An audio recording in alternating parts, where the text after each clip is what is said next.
여러분 반갑습니다. 겨울 신앙 강좌에 오신 여러분들을 진심으로 환영합니다. 오늘은 이렇게 인사하는 게 가장 좋은 인사가 되겠죠. 메리 크리스마스. 주님의 탄생을 기뻐하며 주님께서 주신 그 은혜와 평강이 여러분들 가정과 또 이 나라와 민족과 온 땅에 가득하기를 진심으로 바랍니다. 오늘 강의를 맡은 나영도 목사입니다.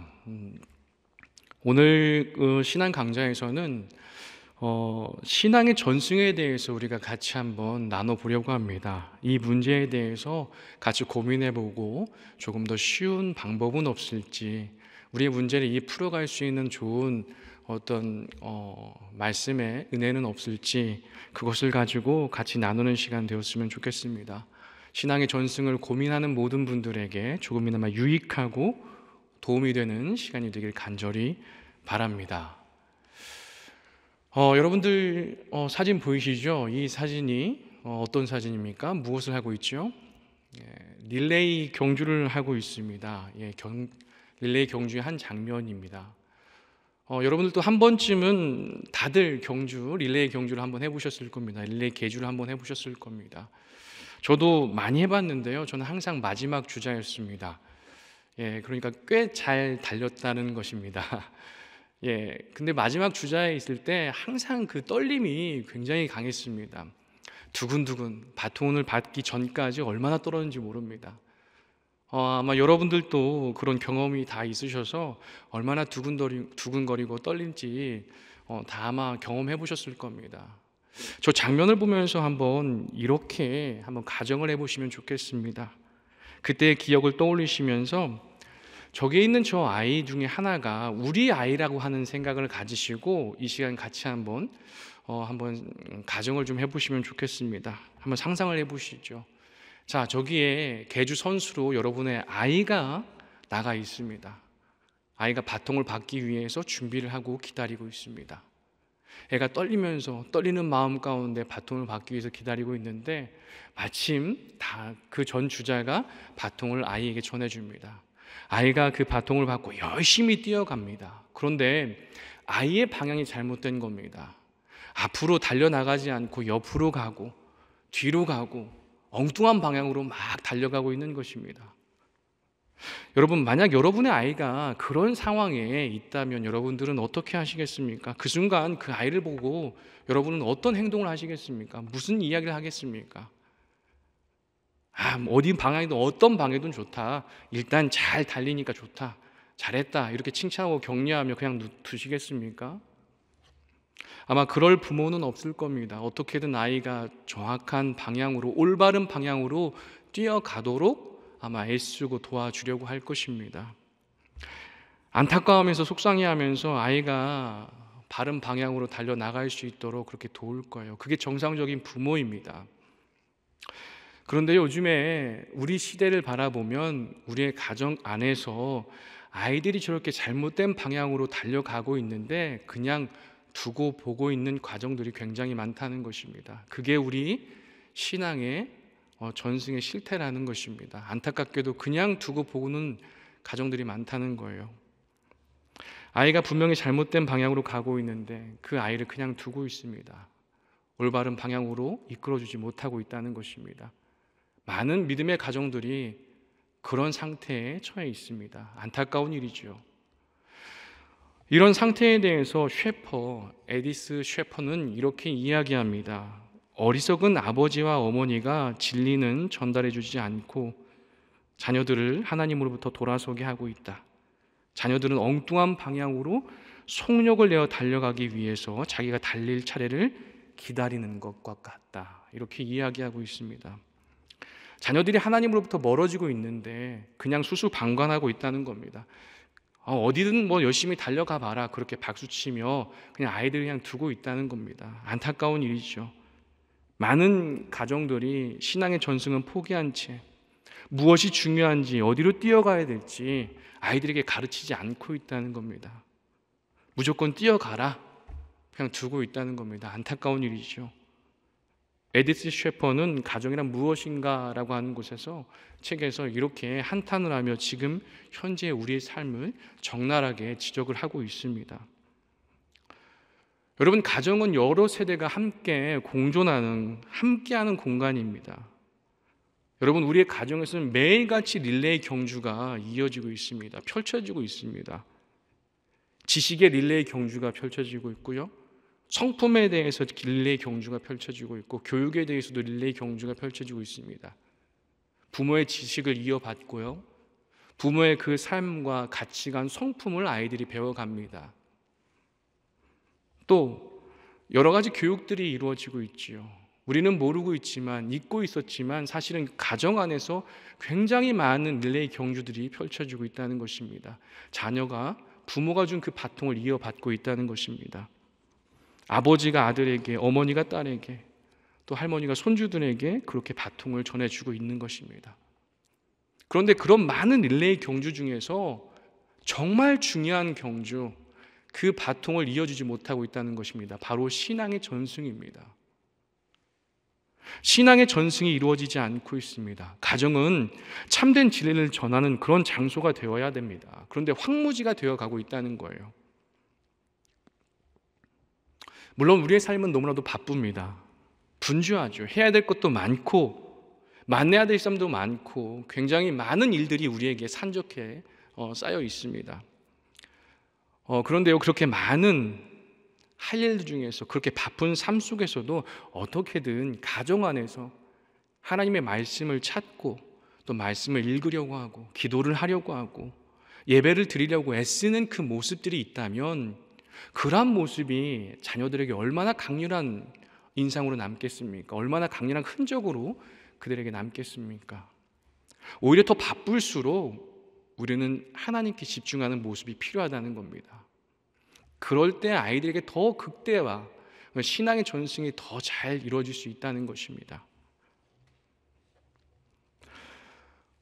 집에서 예배드리는 경험, 그 경험들이 아이들에게 쌓여 있어야 된다는 겁니다. 제가 예전에 어렸을 때 저희 집에서도 가정 예배를 많이 드렸습니다. 저는 굉장히 어린 나이에 부모님과 이렇게 좀 떨어져 살게 됐었는데요, 어린 나이에 그 기억이, 어린 시절의 기억이 그렇게 많지는 않습니다. 그런데 그 기억들 중에서 가족들과 같이 모여서 예배 드렸던 그 장면은 굉장히 많이 남아 있습니다. 잘 못 부르는 그 부모, 그 찬송가로 찬송을 부르고 돌아가면서 기도도 하고 또 말씀도 읽었던 그런 기억들이 있습니다. 아마 그게 저에게 신앙에 굉장히 큰 자양분이 되지 않았나, 믿음의 자양분이 되지 않았나 생각합니다. 요즘에 저희 가족 아이들과 함께 예배를 드립니다. 정돈되고 되게 멋지게 폼을 갖춰서 그렇게 드리는 예배는 아니지만, 그 예배 가운데 아이들과 함께하는 시간이 있는데 그 모습을 보면서 제가 참 감사하다는 마음을 갖고 있습니다. 하나님 참 감사합니다. 제가 다른 건 몰라도 그때 제가 받았던 그 신앙의 전승의 방법을 지금 우리 아이들과 함께 나누고 있네요. 하나님 정말 감사합니다. 그런 감사가 터져 나왔습니다. 여러분, 신앙의 전승은 가정에서 이루어져야 합니다. 여러분, 신앙의 전승이 없는 가정은 굉장히 위태로운 가정입니다. 하나님이 보시기에 그 가정은 참 불안한 가정이 되는 것입니다. 우리 하나님께서 분명히 말씀하셨습니다. 신명기 4장 9절의 말씀을 보면 부모들은 자녀와 후손들에게 진리를 가르쳐야 한다는 것을 분명하게 말씀하고 있습니다. 제가 한번 읽어보겠습니다. 오직 너는 스스로 삼가며 내 마음을 힘써 지키라. 그리하여 내가 눈으로 본 그 일을 잊어버리지 말라. 내가 생존하는 날 동안에 그 일들이 내 마음에서 떠나지 않도록 조심하라. 너는 그 일들을 내 아들들과 내 손자들에게 알게 하라. 무슨 뜻입니까? 부모는 그들의 자녀들이 하나님을 향하도록 올바른 방향을 향해서 뛰어갈 수 있도록 잡아줄 책임이 있다는 것입니다. 신앙 전승의 책임이 있다는 것입니다. 요즘에 많은 사람들이 가정에서의 신앙 전승에 대해서 회의적인 생각을 갖고 있습니다. 이제 가정에서의 신앙 전승은 어떤 신앙을 물려주고 대물림 한다는 것은 참 쉽지 않다라고 얘기합니다. 근데 그렇지 않습니다. 여전히 가정은 중요합니다. 부모는 너무나도 중요합니다. 집안의 어른인 조부모는 너무나도 중요합니다.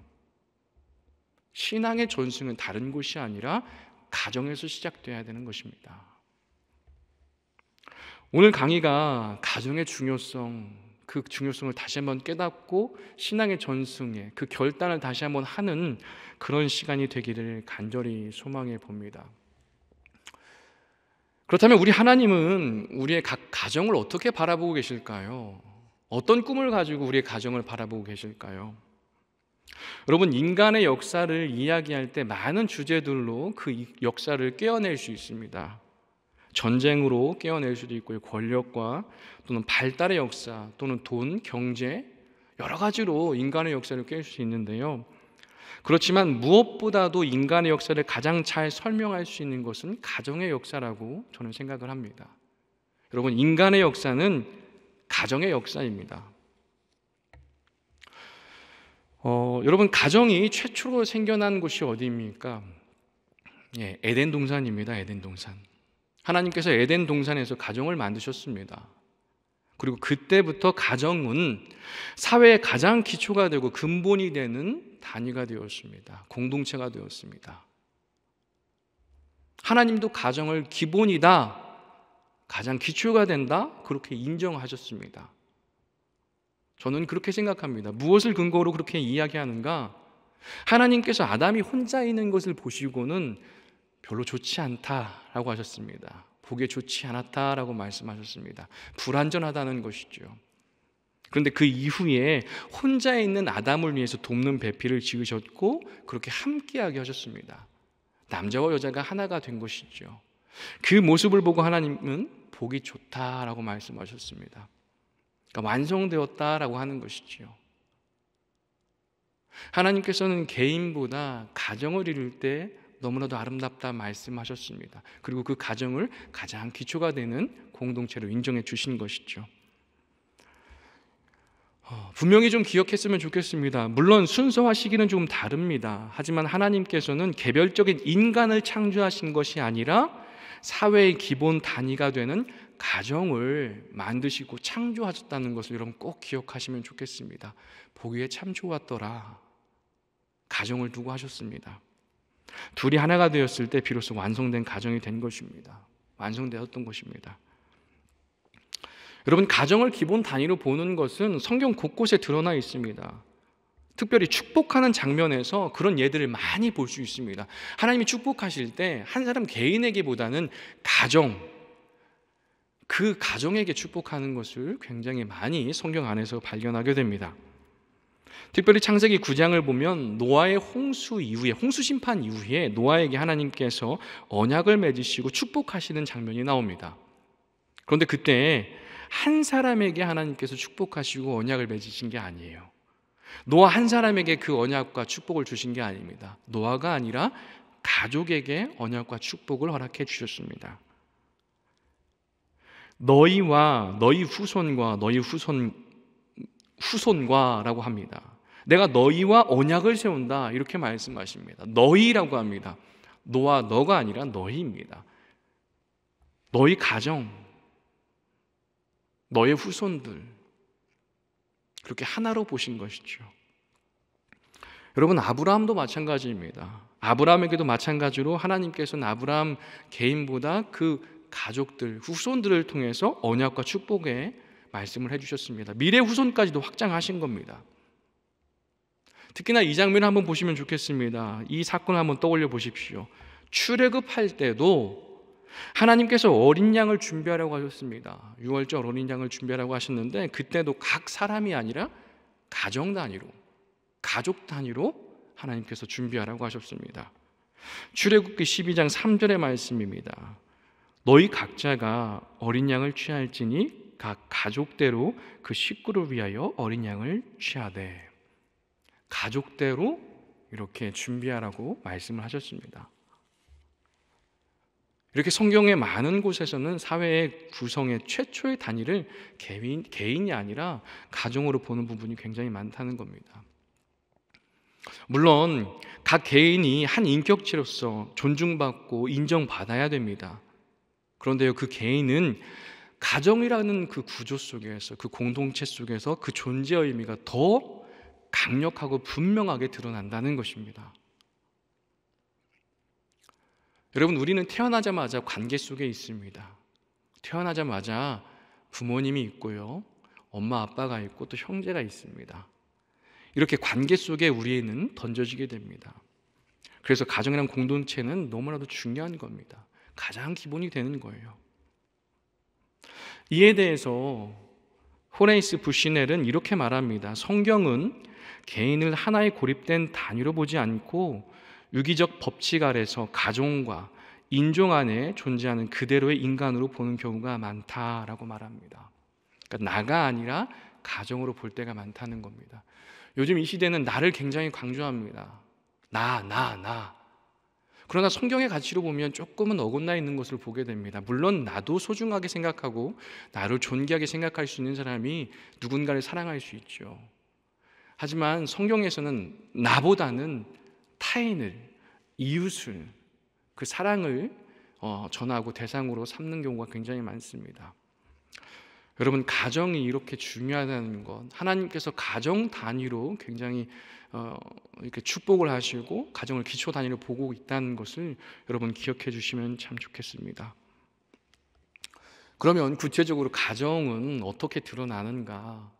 우리 구약에서 가정이 어떤 곳인지를 한번 보면 좋겠습니다. 여러분, 구약에 나타난 가정을 의미하는 단어가 있습니다. 그 단어가 무엇이냐면 바이트입니다.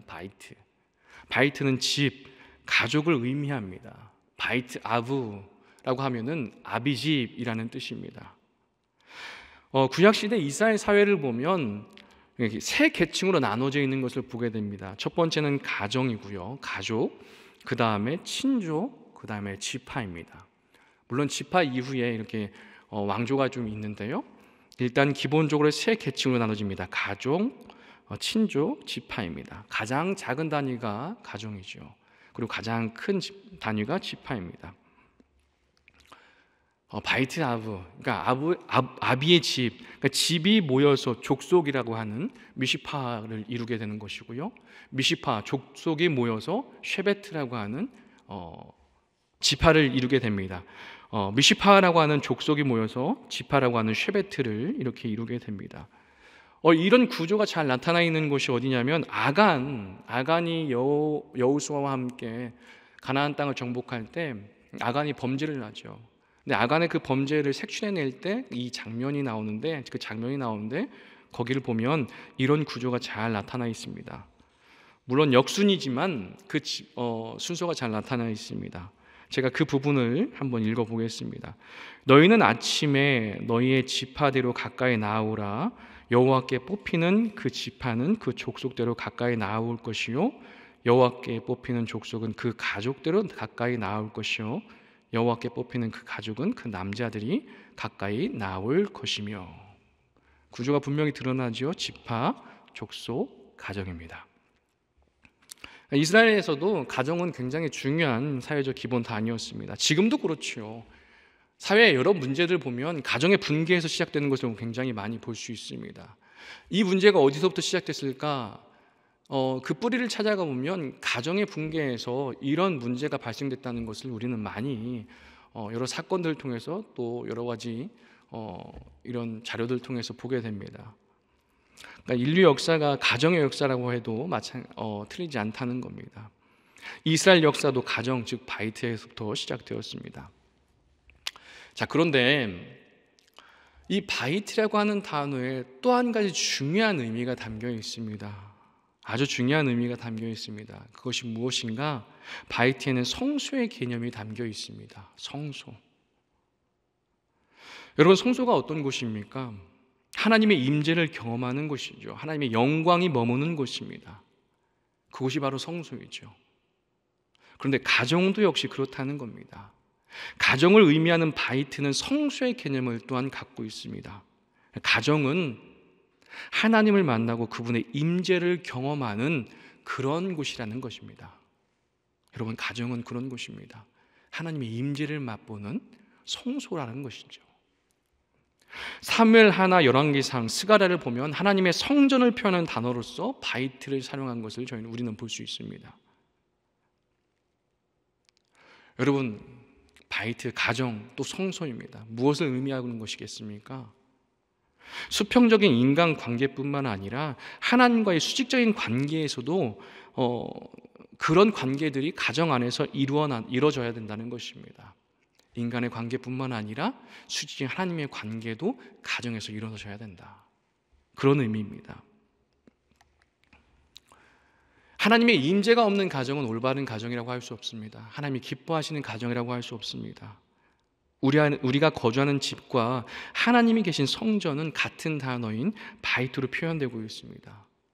여러분, 우리의 가정 안에서 가족끼리의 상호 관계는 물론이고 하나님과의 신앙적인 결속이 단단하게 이루어지는 그런 곳이 되어야 됩니다. 우리 가정이 그런 곳이 되어야 됩니다. 거룩한 성소가 되어야 되는 것이죠. 그래서 실제로 유대 전통에서 가정은 작은 성소라고 이렇게 불렸습니다. 여러분, 여러분의 가정은 작은 성소가 되고 있습니까? 가족들의 그 결속력뿐만 아니라 하나님의 임재를 경험하는 그런 곳이 되고 있습니까? 이 시간 한번 여러분의 가정을 한번 돌아보시면 좋겠습니다. 우리 가정은 하나님의 임재를 맛보고 있는가? 하나님의 임재 속에 있는가? 가족들의 결속력뿐만 아니라 하나님과의 결속력이 단단하게 이루어지는 그런 복된 가정이 되고 있는가? 한번 생각해 보시면 좋겠습니다. 여러분, 지금 우리가 살아가는 이 땅에서 거룩한 곳은 어디일까요? 여러분, 거룩한 곳은 어디입니까? 여러분, 예배당만 거룩한 곳일까요? 예배당이 거룩한 곳입니까? 만약 예배당이 거룩한 곳이라면 우리는 예배당을 떠나서는 안 되죠. 계속 여기에만 머물러야 됩니다. 아니면 이스라엘 땅이 거룩한 땅입니까? 그곳이 거룩한 땅이라면 우리는 계속해서 그곳을 향해서 나아가야 됩니다. 실제로 그곳에 가서 집을 짓고 살아야 되죠. 근데 예수님이 뭐라고 하셨습니까? 성전을 보시면서 강도의 소굴이라고 말씀하셨습니다. 지금 우리가 사는 이 시대에 거룩한 곳은 하나님의 사람들이 살아가는 곳이 거룩한 곳입니다. 하나님의 통치가 이루어지는 것이 거룩한 곳입니다. 하나님과 함께 살아가며 하나님의 임재를 맛보는 곳, 그곳이 거룩한 곳입니다. 여러분, 하나님의 사람이 살아가는 그 가정이 거룩한 곳입니다. 하나님의 통치를 인정하며 하나님과 함께 동행하며 하나님의 임재를 맛보는 우리 가정이 정말 거룩한 곳인 겁니다. 여러분이 살고 있는 그곳, 그 가정을 거룩한 성소로 만들어가는 여러분 되길 간절히 바랍니다. 이 시간 한번 생각해 보십시오. 여러분, 가정은 어떤지 한번 돌아보면 좋겠습니다. 성경을 보면 그래서 가정에서 이루어져야 될 것, 그것이 무엇인지 분명하게 이야기합니다. 하나님은 가정들에게, 그 가정의 어른인 아버지와 또 부모들에게 명령을 하고 계십니다. 하나님의 말씀을 부모들은 가정의 그 자녀들에게 잘 가르쳐야 된다고 계속해서 명령하고 있습니다. 가장 대표적인 말씀 아시죠? 쉐마의 말씀입니다. 신명기 쉐마의 말씀. 그 말씀 한번 찾아서 나중에 읽어보십시오. 3분의 2가 신앙 전승에 대해서 이야기합니다. 신앙 전승을 어떻게 해야 되는지, 해야 된다, 그 이야기를 말씀하고 있습니다. 강조하고 있습니다. 여러분, 우리 가정이 신앙 전승이 이루어지는 그런 가정 되길 간절히 바랍니다. 믿음의 조상이라고 하는 아브라함에게도 하나님께서는 중요한 임무를 주셨습니다. 가장 중요한 것 중에 하나가 바로 신앙교육이었습니다. 창세기 18장 19절입니다. 내가 그로 그 자식과 권속에게 명하여 여호와의 도를 지켜 의와 공도를 행하게 하려고 그를 택하였나니. 하나님께서 말씀하십니다. 그리고 18장 19절입니다. 오직 너는 스스로 삼가하며 내 마음을 힘써 지키라. 그리하며 내가 눈으로 본 그 일을 잊어버리지 말라. 내가 생존하는 날 동안에 그 일들이 내 마음에서 떠나지 않도록 조심하라. 너는 그 일들을 내 아들들과 내 손자들에게 알게 하라. 여러분, 믿음의 가정의 첫 번째 사명은 신앙 전승입니다. 하나님의 말씀을 가르치는 겁니다. 하나님의 말씀이 가득하게 만드는 겁니다. 계속해서 그 말씀을 묵상하며 읊조리는 겁니다. 하나님을 떠올릴 수 있는 공간으로 만들어 가는 겁니다. 구약에서 이렇게 가정을 보고 있습니다. 그렇다면 신약에서의 가정은 어떨까요?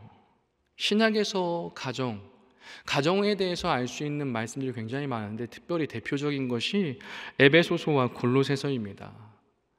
가정 교훈록이라고 불리는 말씀들이 이곳에 있는데요. 가정의 달마다 빠지지 않고 이 말씀을 우리들은 읽고 있습니다. 근데 여기서 가장 중요한 것은, 이 말씀을 읽어보면 가장 중요한 것은, 핵심은 바로 주 안에서입니다. 주 안에서. 모든 가정은 주 안에서 바로 선 가정이 돼야 된다는 것입니다. 가장 이상적인 가정 관계는 어떤 것인가? 주 안에서 바른 관계를 유지하는 가정, 그 가정이 건강한 가정이고 올바른 가정이라는 것입니다. 그것이 핵심입니다. 주님이 그러셨듯이 모든 가족들이 주 안에서 상호 사랑하면서 서로 섬기고 그 의무를 다하라고 말씀은 우리에게 전하고 있습니다. 그리스도께서 우리를 위해서 희생하셨듯이, 십자가 아래에서 죽음을 맞이하셨듯이, 그렇게 그리스도인으로서 서로 복종하면서 섬기라고 합니다. 여러분, 이것이 무엇을 의미하겠습니까? 주님처럼 그렇게 섬겨야 한다는 것은 주님에 대해서 우리가 잘 알아야 된다는 것입니다. 주님이 어떻게 사셨는지, 어떤 말씀을 하셨는지, 어떤 섬김의 삶을 살아오시고 그 공생을 마치셨는지, 우리에게 부탁하신 말씀은 무엇인지 잘 알아야 된다는 것이죠. 그래야 주 안에서 섬길 수 있는 것 아니겠습니까? 그래서 이 말씀은 신앙교육, 신앙 전승이 빠지면 안 된다는 겁니다. 이런 의미를 담아서 장은길 장신대 교수님은 이런 이야기를 했습니다. 장은길 교수는 가정에 대해서 이렇게 말합니다. 교회에 앞서 세워진 가정은 하나님의 가정인 교회의 묘형이며, 교회 같은 가정이 되려면 그리스도께서 하신 것처럼 서로 복종해야 하며 주 안에서 마땅한 것을 행해야 한다. 결국 신앙이 없는 가정은 건강한 가정이 될 수 없다는 겁니다. 주를 닮지 않은 그 가정은 화목한 가정을 이룰 수 없다는 거예요. 신약에서 집을 의미하는 단어는 오이코스입니다. 오이코스. 여러분, 방금 전에 구약에서 가정을 의미하는 단어를 바이트라고 말했습니다. 그런데 구약에서 바이트가 집과 성전을 의미하는 단어로 사용되었는데요, 오이코스도 마찬가지입니다. 집을 의미하면서 동시에 교회와 하나님의 집을 이야기할 때 표현되는 단어입니다. 사용되는 단어입니다. 마찬가지입니다. 하나님께서 친히 세우신 가정과 교회가 너무나도 이렇게 끈끈하게 잘 연결되어 있다는 것입니다. 교회는 작은 교회인 가정이 모여서 이루어진 곳입니다. 작은 가정들이 모여서 큰 가정인 교회를 이룬 것이죠. 그래서 가정에 성숙된 믿음이 제대로 뿌리 잡을 때 교회도 건강해지는 겁니다. 각 가정이 건강해야 우리 교회도 건강해지는 것이죠. 특별히 이 교회에 속한 모든 가정들은 그 각 가정들이 세상과 연결되는 장소가 됩니다. 세상과 연결고리가 어디인가? 바로 각 가정이라는 것입니다. 가정은 성도에게 교회와 사회를 연결하는 연결고리가 됩니다. 교회와 세상을 잇는 그 가교 역할을 하는 곳이 바로 가정입니다. 그래서 가정이 바로 서면 교회와 세상 가운데 이 간극이 좁혀지는 것입니다. 데이비드 젠슨은 이렇게 이야기합니다. 기독교 신앙에 대해서 이렇게 이야기했습니다. 기독교 신앙은 일상에서 도피하는 게 아니라 날마다 일어나는 평범한 일과 속에 깊이 스며드는 것이다, 이렇게 이야기합니다. 교회에서의 그 삶, 그 신앙이 계속해서 가정으로 연결되고, 또 가정 안에서의 그 신앙의 삶이 결국은 세상 가운데 나가는 힘이 된다는 것입니다. 가정은 세상과 또 교회를 잇는 가교 역할을 한다는 것을 여러분 꼭 기억하시면 좋겠습니다. 예배가 교회에서 끝나는 게 아니죠. 교회의 예배는 삶으로 계속해서 이어지고, 가정의 예배로 이어지고, 그 예배의 힘으로 결국은 세상에서 나가서 살아갈 능력과 용기를 얻게 되는 것입니다. 가정에 대해서 여러분들 이 중요성을 다시 한번 구약과 신약이 말하는 그 가정을 통해서 다시 한번 기억하고 되새겼으면 좋겠습니다. 성경에서 이렇게 가정에 대해서 이야기하고 있는데요. 그러면 가정의 특성은 어떤 것들이 있는가? 우리가 그래도 가정이 어떤 특성을 갖고 있는지 잘 알아야 또 가정 안에서 건강한 가정을 이루고 또 신앙 전승을 잘 이어갈 수 있지 않겠습니까? 가정의 특성을 이렇게 네 가지로 한번 요약해 볼 수 있습니다. 유기성, 균형, 창조와 성장, 또 쉼으로 이렇게 이야기할 수 있습니다. 여기에 요약된 내용은 에디스 셰퍼의 책을 참조한 것입니다. 그 책에 나온 가정의 특성을 제가 요약한 것입니다. 한번 보시면 좋겠습니다. 첫 번째는 유기성입니다. 가정은 유기성을 가진 공동체라는 겁니다. 다른 인격체들이 있고요, 형식과 자유로움이 있고요, 연합과 개체성이 있습니다. 여러분 모빌 다 아실 겁니다. 모빌. 잘 보이시는지 모르겠습니다. 사진이 조금 분명하게 나오지 않는 것 같은데, 제가 모빌을 옆에 이렇게 띄워놨습니다. 많은 사람들이 가정의 유기성을 이야기하면서 모빌을 이야기 많이 합니다. 왜냐하면 모빌과 가정이 굉장히 큰 유사성을 띠고 있기 때문입니다. 어떤 것들인가? 첫 번째는 각기 다른 모양을 하고 있지만 하나를 이루는 것이라는 겁니다. 하나를 이루고 있다는 겁니다. 여러분 모빌 보시면 전부 다 다른 모양입니다. 지금 사진에도 보였지만 큰 거 있고 작은 거 있고, 또 더 다양한 모빌은 동그란 거, 네모난 거, 별 모양, 인형, 다양합니다. 각기 다른 모양을 가지고 있지만 결국은 그게 하나를 구성하고 있습니다. 하나의 모빌이 되는 겁니다. 가정도 그렇다는 겁니다. 가정도 그렇습니다. 각기 다른 인격체로서 존재하지만 역할이 다 다르고 전체가 다 다른 겁니다. 하지만 다름에도 불구하고 하나의 가정을, 공동체를 이루고 있는 겁니다. 쌍둥이도 똑같아 보이지만 다릅니다. 저는 그 외가 쪽에도 쌍둥이, 외삼촌이 쌍둥이시고요, 또 친가 쪽으로는 고모 분들이 쌍둥이십니다. 다 똑같아 보였습니다, 예전에는. 그런데 너무나도 다르더라고요. 분명히 다릅니다. 쌍둥이조차도 다르다는 겁니다. 이렇게 다르지만 하나를 이룬다는 것, 여기에서 가족의 유기성을 우리가 다시 한번 생각해 볼 수 있습니다. 가정은 이런 곳입니다. 다양성 가운데 통일성을 갖추는 것, 유기성을 가진 곳, 가정의 특성을 이렇게 여러분들 좀 이해해 주시면 좋겠습니다. 또 하나는 변하지 않는 형식과 자유로움이 공존한다는 겁니다. 형식과 자유함이 같이 있습니다. 여러분 모빌을 보면 단단한 철사로 연결된 고정된 부분이 있습니다. 이 부분은 흔들리지 않죠. 이 부분은 변하지 않습니다. 그런데 실과 같이 연결된 부분도 있습니다. 그 부분은 자유롭게 움직일 수 있습니다. 고정된 형태와 자유로움이 공존한다는 것이죠. 근데 가정도 마찬가지입니다. 절대 변하지 않는 고정된 형태가 있는가 하면 그 안에서 자유로움도 있습니다. 유연성을 가지고 있는 것이죠. 여러분 가정은 어떤 고정된 형식과 형태를 가지고 있으면서도 자유로운 곳입니다. 세 번째는 하나가 흔들리면 전체가 흔들린다는 특성을 가지고 있습니다. 여러분 모빌 하나를 흔들면, 한 조각을 흔들면 모빌 전체가 흔들립니다. 휘청휘청 흔들립니다. 막 요동을 칩니다. 가정도 그렇습니다. 한 사람이 흔들리면 그 흔들림의 여파가 다른 가족들에게 미친다는 겁니다. 영향을 줍니다. 얼마 전에 저희 아이가 조금 아파서 입원을 했던 적이 있습니다. 아이 하나가 아팠는데요, 그 모든 영향이 가정 모두에게 미쳤습니다. 다 모든 것이 변화했고 그 순간 모든 것이 다 흔들어졌습니다. 가정의 특성은 이런 특성이 있다는 것입니다. 연합과 또 개체성을 가지고 있는 특성을 좀 기억하시면 좋겠습니다. 가정과 모빌은 이런 비슷한 점을 가지고 있습니다. 여러분 가정은 유기성을 가진 공동체라는 것, 다른 인격체지만 하나를 이룬다는 것, 형태를 갖추고 있지만 또 그 안에 자유로움이 있다는 것, 연합되어 있지만 또 개체성도 갖고 있다는 것, 이런 특징을 잘 기억해 주시면 좋겠습니다. 두 번째입니다. 두 번째는 균형입니다. 가정에는 균형이 필수적입니다.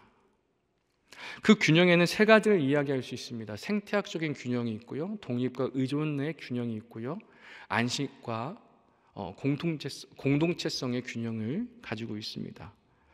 첫 번째 생태학적 균형에 대해서 좀 우리가 볼 텐데요. 여러분, 조금 전에 제가 서두에 말씀드렸습니다. 아담이 혼자였지만 하나님께서는 하와를 만드심으로 균형을 이루어 주셨습니다. 생태학적인 균형을 이루어 주신 것이죠. 한 여자와 한 남자가 만나서 가정을 이루게 하셨고 생태학적인 균형을 맞춰 주셨습니다. 각자가 전부 다 채울 수 없는 것을 두 사람이 만나서 채우도록 하신 것이죠. 균형을 이룬 것입니다. 가정은 이렇게 생태학적인 균형이 분명히 잡혀야 되는 그런 공동체입니다. 필수적입니다. 요즘 이 시대에 가정을 위협하는 여러 공격들이 많이 있습니다. 세상의 공격들이 굉장히 많이 있습니다. 여러분, 그 중에서 가장 위험한 공격은 무엇이라고 생각합니까? 여러 공격들이 있는데요. 제가 생각할 때 하나님께서 만드신 이 생태학적 균형을 파괴하는 것이라고 저는 생각을 합니다. 많은 사람들이 이야기합니다. 개개인은 너무나 중요하다. 개개인의 그 특성을 인정해야 된다. 개성을 인정해야 된다. 귀여워. 모든 것을 다 인정해 줘야 된다. 존중받고 존중해 줘야 된다. 이렇게 이야기를 합니다. 그런데 그렇게 존중해 줘야 된다 말하면서도 너무나도 분명한 생태학적인 차이에 대해서는 좀 무시를 합니다. 인정하려 들지 않습니다. 이것은 좀 모순이라고 생각합니다. 저는 그리스도인으로서 남녀의 차이에서 오는 균형은 분명히 잘 잡아야 된다고 생각을 합니다. 가정에서 생태학적인 균형이 잘 잡혀야 건강한 가정이 될 수 있습니다. 이것이 우리 가정이 잡아야 될 첫 번째 균형이라는 겁니다. 두 번째는 독립과 의존의 균형이 있습니다. 한 인간이 독립해 가는 과정은 참 아름답고 멋진 일입니다. 아이가 태어나서 장성하면서 그 한 사람의 몫을 하면서 건강한 장년으로 이렇게 성장해 가는 것은 굉장히 멋진 일입니다. 많은 사람들이 그래서 독립에 대해서 굉장히 중요하게 생각하고 독립심을 길러주려고 많이 노력합니다. 그래서 남편은 아내로부터 독립해야 된다. 아내는 남편으로부터 독립해야 된다. 부모는 자녀는 부모로부터 독립해야 된다. 부모는 아이들로부터 또는 또 독립해야 된다. 이런 얘기를 또 많이 합니다. 그런데 이런 독립성은 안정적인 그 안정감 속에서 이 독립성이 길러지는 것입니다. 무작정 독립해라 라고 해서는 안 된다는 겁니다. 왜냐하면 인간은 원래부터 의존적인 존재이기 때문입니다. 의존적인 존재입니다. 여러분, 아기가 맨 처음에 태어나면 아기를 이렇게 싸매어 놓습니다. 그걸 제가 뭐라고 하는지 잘 기억이 안 나는데요. 아이를 이렇게 꽁꽁 싸매 놓는데 굉장히 생각보다 강력한 힘으로 아이를 꽁꽁 싸매어 놓습니다. 왜 그런가 했더니 아이가 엄마 뱃속에서 느꼈던 그 안정감을 주기 위해서 그렇게 꽁꽁 싸맨다는 겁니다. 이렇게 강력하게 다가오는 그 싸매어진 그 상황 속에서 아이가 안정감을 찾는 것이죠. 아이의 그 불안전함, 그 의존성이 그 상태에서 안정감으로 변화가 되는 것입니다. 여러분, 하나님은 인간에게 하나님께 의존하는 존재로 그렇게 만드셨습니다. 나를 의존하고 나를 믿어야 된다. 나와 함께 가야 된다. 하나님은 말씀하셨습니다. 이사야 46장 3절에서 4절 말씀인데요. 제가 한번 읽어보겠습니다. 야곱의 집이여, 이스라엘 집에 남은 모든 자여, 내게 들을지어다. 배에서 태어남으로부터 내게 안겼고 태에서 남으로부터 내게 업힌 너희여, 너희가 노년에 이르기까지 내가 그리하겠고 백발이 되기까지 내가 너희를 품을 것이라. 내가 지었은즉 내가 업을 것이요 내가 품고 구하여 내리라. 무슨 뜻입니까? 처음부터 태어날 때부터 마지막 숨이 끊어지는 그 순간까지 하나님께 의존한 존재로 지음 받았다는 것입니다. 여러분, 우리는 불완전한 존재입니다. 서로에게 의존하는 그 아름다운 혼합 안에서, 그 의존하는 관계 속에서 균형을 찾고 안정감을 찾고, 그리고 그 안정감을 기반으로 해서 독립심을 기르는 것입니다. 여러분, 우리 가정에서는 어느 쪽에 치우쳐 있는지 좀 보면 좋겠습니다. 너무 독립을 강조하는지, 아니면 너무 이렇게 싸매어서 계속해서 아이가 장성할 수 있는 그 기회마저도 빼앗고 자신 부부를 의지하는 존재로 만들어가는 것은 아닌지 살펴볼 필요가 있습니다. 너무 한쪽으로 치우치는 것은 좋지 않다는 겁니다. 여러분, 우리가 가정에서 지켜야 될 균형 두 번째는 독립과 의존의 균형입니다. 마지막 세 번째는 안식과 공동체성 사이의 균형입니다. 셰퍼는 이 부분에 대해서 경첩과 자물쇠 비유로 이 부분을 설명을 하고 있습니다. 저는 이 표현이 굉장히 마음에 듭니다.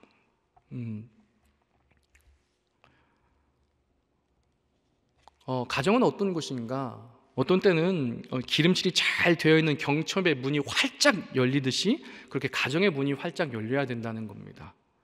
그래서 세상을 향해서 열려 있어야 되고 주변을 향해서 열려 있어야 되고 어려운 이웃을 향해서 그렇게 열려 있는 곳이 돼야 된다는 것입니다. 어느 집은 항상 이렇게 열려 있는 집들이 있습니다. 그렇게 열려 있으면서 세상을 향해서 그렇게 받아들이는 곳이 가정이 돼야 된다는 것입니다. 그런데 항상 열려 있다고 생각해 보십시오. 우리의 가정은 누구나 올 수 있다. 그렇다면 피곤하겠지요. 불안할 겁니다. 그래서 때로는 닫혀 있는 것이 필요합니다. 자물쇠로 닫혀 있는 문처럼 그런 가정이 돼야 된다는 것입니다. 이 균형을 잘 맞춰야 된다는 거예요. 어떤 때는 활짝 열려 있는 가정이 돼야 되고 또 어느 순간에는 단단히 닫혀 있어서 가족들을 보호하는 안식의 공간, 그런 공간이 돼야 된다는 것입니다. 유명인의 가족들 중에서, 자녀들 중에서 망가지는 일들이 굉장히 많습니다. 왜냐하면 닫혀진 그 가정의 순간이 없었기 때문입니다. 너무나 노출되어서 그 자녀들의 삶이 다 드러나 버리는 것이죠. 그래서 자녀들이 망가지는 것을 보게 됩니다. 여러분, 가정의 균형은 안식과 공동체성을 가진 그런 곳이 돼야 됩니다. 그런 균형을 찾아가야 됩니다. 어느 순간은 활짝 열려 있어야 되고요.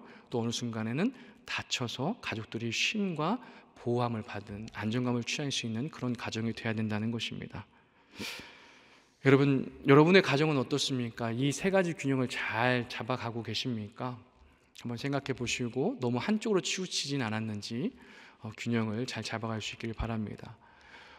세 번째는 창조와 성장의 공간이라는 것입니다. 가정은 창조와 성장의 공간입니다. 여러분, 한 아이가 태어난다는 것은 창조의 순간이죠. 굉장히 아름다운 멋진 일입니다. 엄청난 일이죠. 인간의 탄생은 새로운 창조의 순간입니다.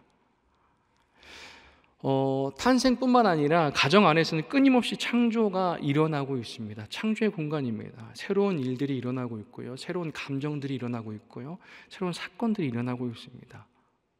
그렇게 많은 것들이 가정 안에서 창조되고 있습니다.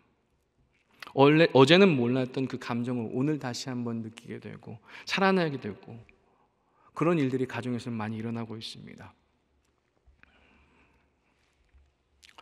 또 가정에서는 계속해서 성장하는 공간이 되기도 합니다. 여러분, 인간은 태어나서 죽을 때까지 성장을 합니다. 육체적인 성장을 하고요, 또 지식적인 성장을 하고 또 각 사람과의 관계의 성장도 일어납니다. 태어나서 죽을 때까지 끊임없이 성장하는 존재가 바로 인간입니다. 육체적 성장은 어느 시점에 멈출지는 모르지만 그 이후에도 계속해서 지식의 성장도 일어나고 관계의 성장도 계속해서 일어납니다. 가정이 이런 곳입니다. 창조가 일어나고 성장이 일어나는 곳입니다. 창조와 성장의 공간, 이 공간임을 여러분도 기억하시면 좋겠습니다. 가정의 특성입니다. 마지막 네 번째는 쉼입니다. 가정은 안식과 휴식, 때로는 은신의 공간이라는 것입니다. 조금 전에 균형에 대해서 제가 말씀을 드렸는데요, 비슷한 맥락이 될 수 있습니다. 가정은 쉼의 공간이 될 수 있어야 됩니다. 가정에서의 안식과 휴식, 그리고 때로는 은신, 이런 것들이 모두 다 이루어지는 곳이 되어야 된다는 것이죠. 세상에서 이리저리 치이고 어려운 시간을 보내고 나서 완전히 소진된 그 한 사람이 가정에 돌아와서는 완전히 환대를 받는 곳, 환영받을 수 있는 곳, 그런 곳이 가정이라는 것입니다. 세상 어떤 곳에서도 나를 필요로 하지 않는다, 뭔가 나는 소외된 것 같다, 그럴지라도 그 한 존재가 가정에 와서는 환대받을 수 있는 곳이 되어야 된다는 겁니다. 여러분, 가정은 이렇게 환영받는 곳, 때로는 힘들고 지친 한 사람의 영혼이 쉴 수 있는 곳, 도피처가 되는 곳입니다. 가정은 이런 특성을 가지고 있다는 것입니다.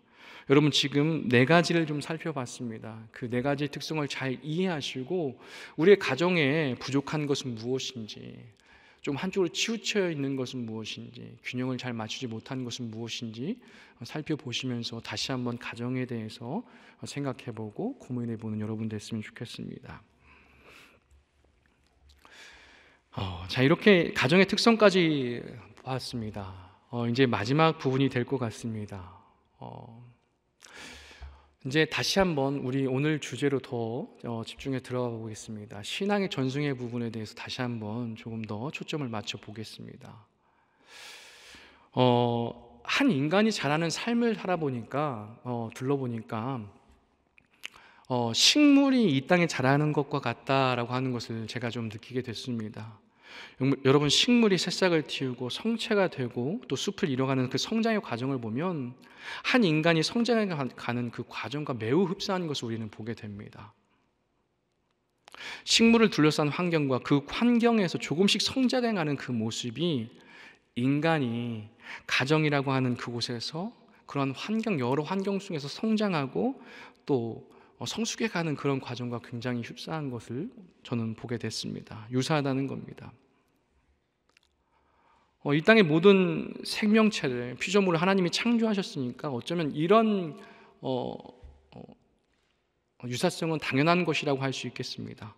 창조 섭리에 따라서 식물이 자라는 것이나 인간이 하나님의 창조 섭리 가운데 성장하고 또 성숙해 가는 것이나 너무나 당연한 그 비슷한 부분이 있다는 것은 너무나 당연한 것일 것입니다. 식물 환경을 보면 이런 5가지 요소가 있습니다. 토양이 있고요, 꼭 필요한 것들, 물, 빛, 공기, 중력이 있습니다. 성경에 보니까 성경에서도 인간을 여러 식물의 성장에 비유한 말씀들이 굉장히 많았습니다. 제가 한 부분 한번 읽어보겠습니다. 시편 92편 12절에서 13절의 말씀입니다. 의인은 종려나무같이 번성하며 레바논의 백합목같이 성장하리로다. 이는 여호와의 집에 심겼으며 우리 하나님의 뜰 안에서 번성하리로다.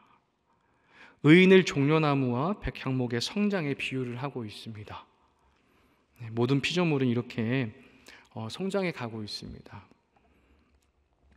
특별히 식물은 이런 환경, 이 땅에서 자라가면서 식물은 여러 가지 에너지원을 필요로 하는데요. 그 에너지원을 토양, 빛, 물, 공기 이런 것들을 통해서 얻게 됩니다. 또 한 가지 중력을 우리는 생각해 볼 수 있습니다. 많은 사람들이 중력을 생각하지 못하는데 식물이 자람에 있어서 중력은 너무나도 중요한 역할을 하고 있습니다.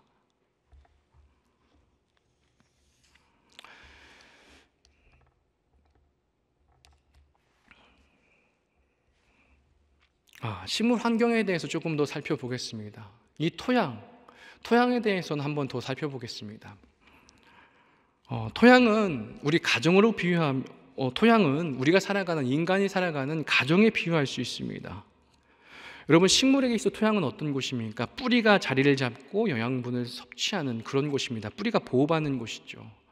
인간에게 가정도 그런 곳입니다. 한 인간이 가정에서 성장하기 위해서 보호받는 곳입니다. 가정은 보호받는 곳입니다. 그 영혼이 보호받는 곳이죠. 식물에게 토양은 인간에게 가정과 같은 곳입니다. 그 토양이 건강할 때 식물이 잘 자라는 것처럼 가정이 건강할 때 우리 자녀들도 건강하게 잘 자랄 수 있습니다. 어떤 가정이 좋은 가정일까요? 어떤 가정의 토양이 가장 좋은 토양이 되는 것입니까? 하나님의 임재를 경험할 수 있는 가정이 되는 것입니다. 여러분, 우리 가정이 하나님의 임재를 경험하는 그런 가정이 되어야 됩니다. 다시 한번 강조합니다. 하나님의 임재를 경험하는 그 가정이 가장 좋은 가정입니다. 그 가정에서 우리의 자녀들은 아주 건강하게 뿌리를 내리고 성장할 수 있는 것입니다. 두 번째는 물인데요. 물은 우리 인간으로 말하면, 우리 가정으로 말하면 부모의 헌신과 희생에 비유를 할 수 있습니다. 여러분, 식물에게 물이 부족하면 성장이 멈추고 죽어가게 되죠. 물론 물이 너무 과해도 식물은 스트레스를 받고 죽어가게 됩니다. 물이 많아도 안 되고 적어도 안 되는 것이죠. 식물이 건강하게 자라기 위해서는 적당한 양의 물이 필요합니다. 부모의 헌신과 희생도 마찬가지입니다. 부모의 헌신과 희생이 부족해도 안 되지만 너무 과해도 자녀들의 성장에 방해가 될 수 있습니다. 부모가 모든 것을 다 하려고 할 때, 하나부터 열까지 전부 다 해주려고 할 때, 모든 것을 희생하겠다, 자녀를 위해서 모든 것을 다 버리겠다, 그렇게 해서는 자녀들의 성장이 제대로 될 수 없다는 겁니다. 그렇게 하다 보면 나중에 하나님의 역할까지도 대신하려고 합니다. 부모가 그 역할까지도 다 하는 겁니다. 하나님의 자리를 비워둬야 되는데 하나님의 자리까지도 다 채워버리는 거예요. 그렇게 해서는 우리 자녀들이 건강하게 자랄 수 없다는 겁니다. 신앙 존승이 제대로 이루어질 수 없는 것입니다. 때로는 부모의 헌신과 사랑보다 하나님을 의지할 수 있도록, 하나님을 더 의지하는 존재가 될 수 있도록 잠시 물러나 주는 것이 필요합니다. 너무 과하지 않도록 자녀들과 거리를 두는 것이 필요하다는 겁니다. 스스로 하나님을 만나고 경험할 수 있도록 그렇게 공간을 열어주는 겁니다. 가정에서 그런 일들이 일어나게 하는 것입니다.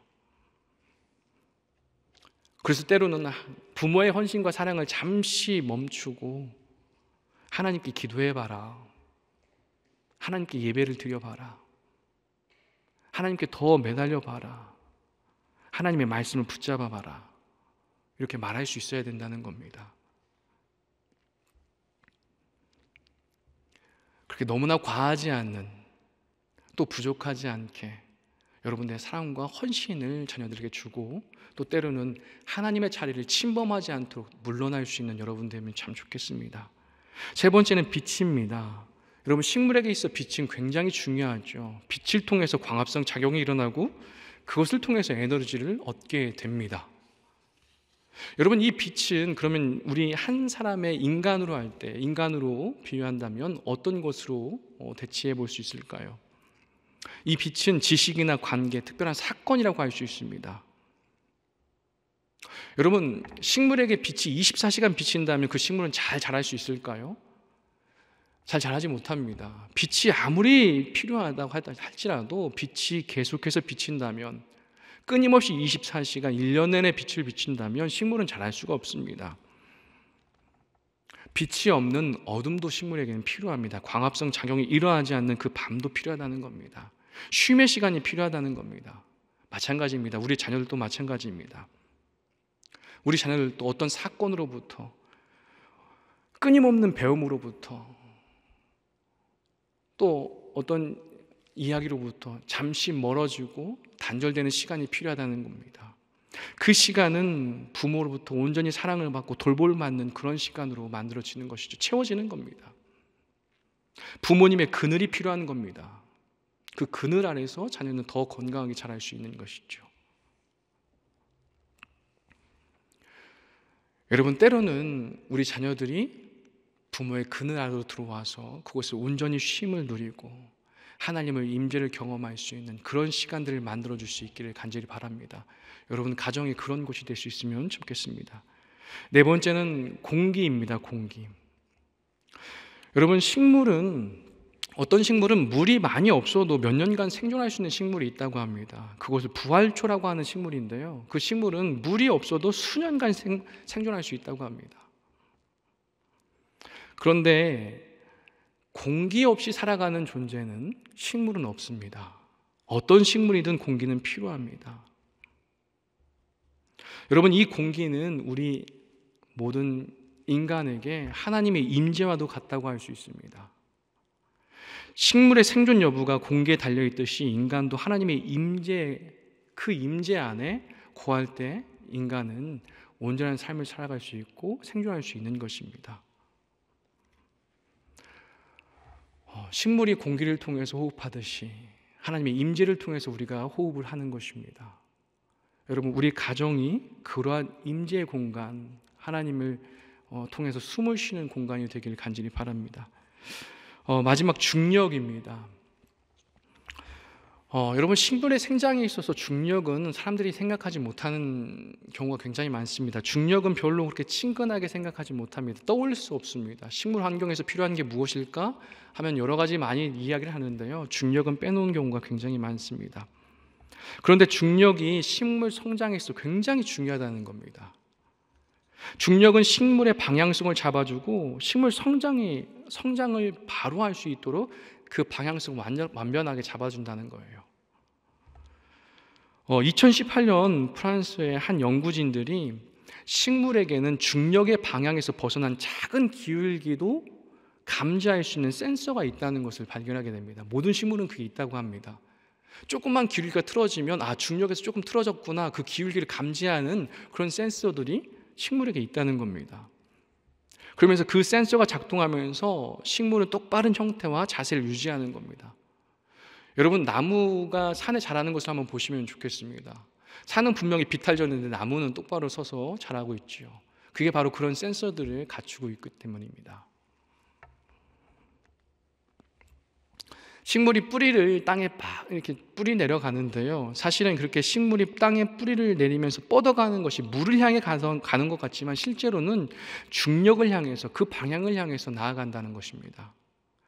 그래서 식물은 두 방향으로 자라고 있습니다. 중력이 끌어당기는 그 방향으로 뿌리가 내려가고 있고, 다른 하나는 중력의 반대 방향의 흙 위를 뚫고 저 공중으로, 세상으로, 하늘로 곧게 뻗어 자라는 것입니다. 한마디로 중력을 감지함으로써 식물은 뿌리를 토양에 강력하게 고착시키고 그 고착된 힘으로 세상을 향해서 곧게 자라나가는 것입니다. 중력이 이렇게 중요한 역할을 한다는 겁니다. 식물은 또 그것을 잘 감지해서 그렇게 성장해 나간다는 겁니다.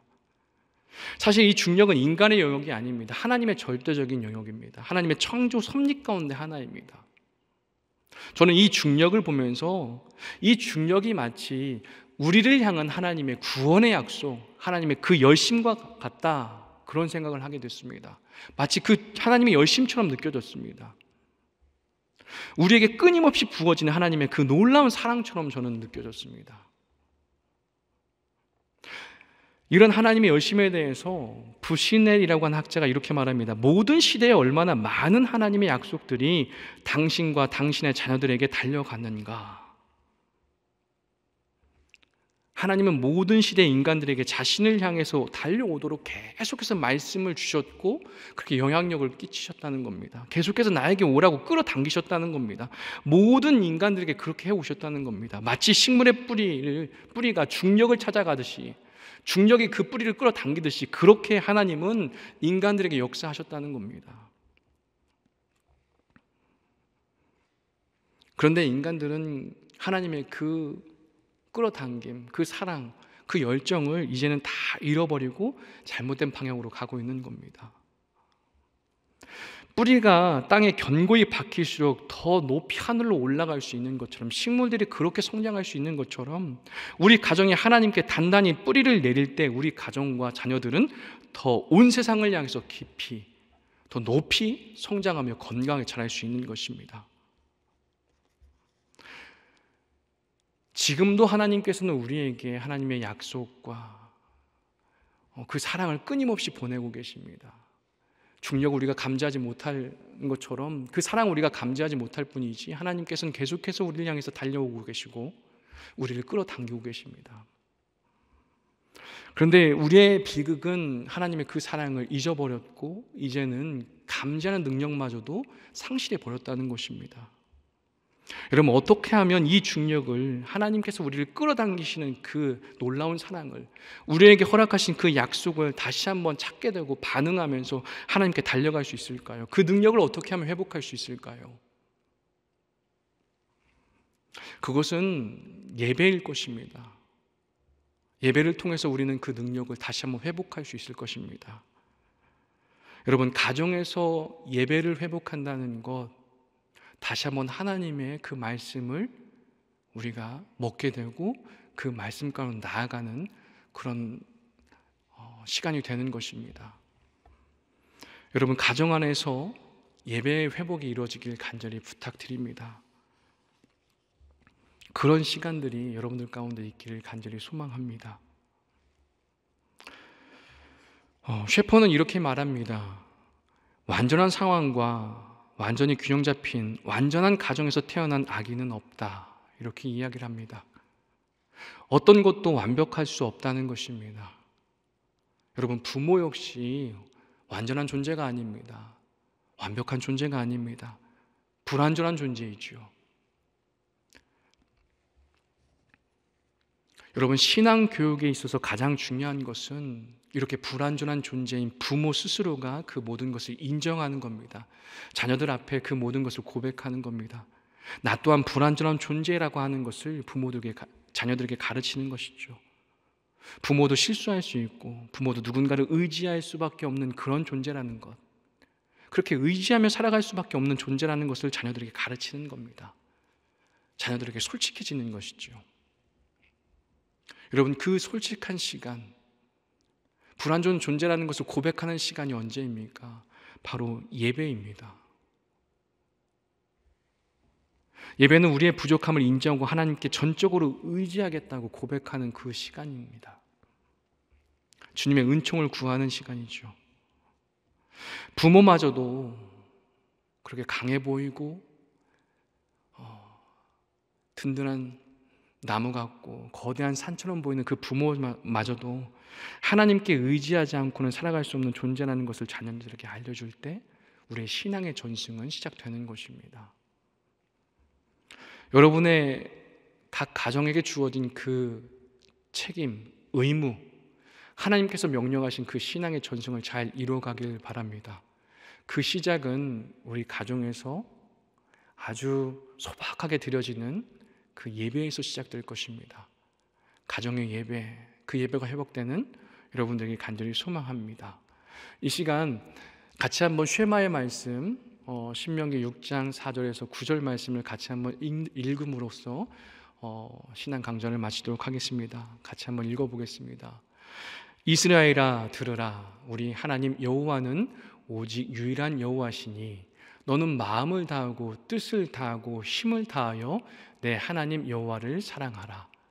오늘 내가 내게 명하는 이 말씀을 너는 마음에 새기고 내 자녀에게 부지런히 가르치며 집에 앉았을 때에든지 길을 갈 때에든지 누워 있을 때에든지 일어날 때에든지 이 말씀을 강론할 것이며 너는 또 그것을 내 손목에 매어 기호로 삼며 내 미간에 붙여 표로 삼고 또 내 문설주와 바깥문에 기록할지니라.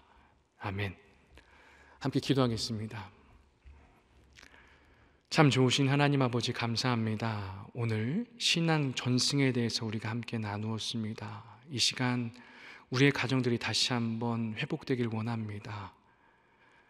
신앙 전승을 포기했고 이제는 지쳐있던 가정들이 다시 한번 일어서게 하시고 결단하게 하여 주옵소서.